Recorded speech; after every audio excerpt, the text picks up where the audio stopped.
I'm sure they're going to make sure that the airline keeps flying as a mark of respect to him.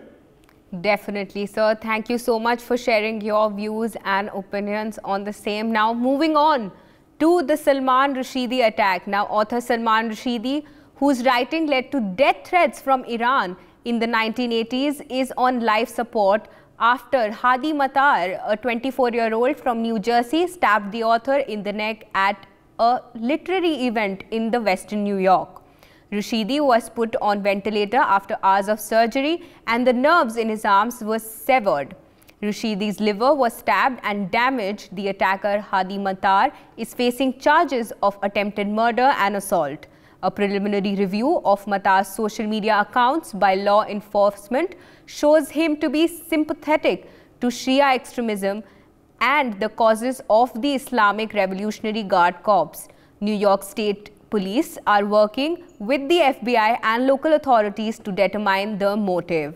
Now, Salman Rushdie was a renowned author who was attacked day before yesterday. He was stabbed on his neck a few times and is currently on ventilator support. I have with me Major Mohammad Ali Shah. Good morning, sir. Thank you for joining us on NewsX. Sir, a vivacious attack on Rushdie after following the death threats that he was receiving. What are your views? He released his book, The Midnight Children, for which he received a Booker Prize. In 1988, he wrote the Satanic Verses, which came under a lot of flack. And then, of course, the Iranian Supremo, he put a fatwa on him. And for 10 years, he was in hiding. Until 1998, until they relaxed out a bit from Iran. And he couldn't even tell his children. He couldn't even tell his family where he was in exile, where he was hiding. And his life has been in threat since then. And there has been a reward on him as well. That whoever causes him harm will be rewarded. Most ridiculous. Anyhow.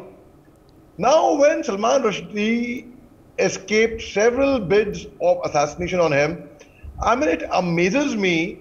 We know that the author is on threat. And he was given police protection. Jack Sullivan condemned the attack. In fact, he's the security advisor of the USA.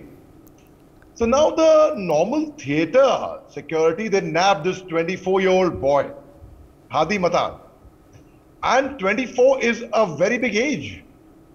I was an officer when I was 24.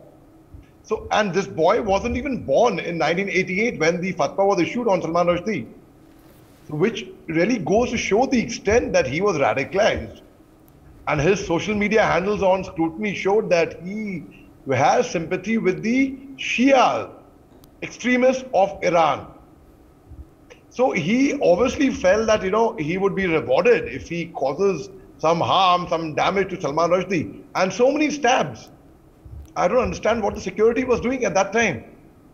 So this thing has to be really brought to the book and at the earliest, at the soonest. Because the more we delay it, the more it is delayed. It will give rise, other extremists will feel encouraged. And this thing should not be accepted at any cost from anyone. The harshest punishment should be meted out immediately, as soon as possible, without any delay. Even the person who was interviewing him suffered some head injuries. The moment they saw this boy, this 24-year-old man, rather heading towards the stage, the security should have got alert and they should have nabbed him. They shouldn't have allowed him to stab the 75-year-old author so many times. And this age and this stage, it is, his agent has said he might lose an eye, Salman Rushdie. At this age, the healing process is also slower. So he's been very badly wounded. He's on life support, on ventilators. He's fighting for his life. And one feels really sorry. And the fact remains that people who had called out to Salman Rushdie earlier, not agreeing to what he had said, also have condemned the attack, which means you can agree or you can disagree, but it gives you no right to attack him the way he was attacked. For more such videos, subscribe to the NewsX YouTube channel, hit the bell icon.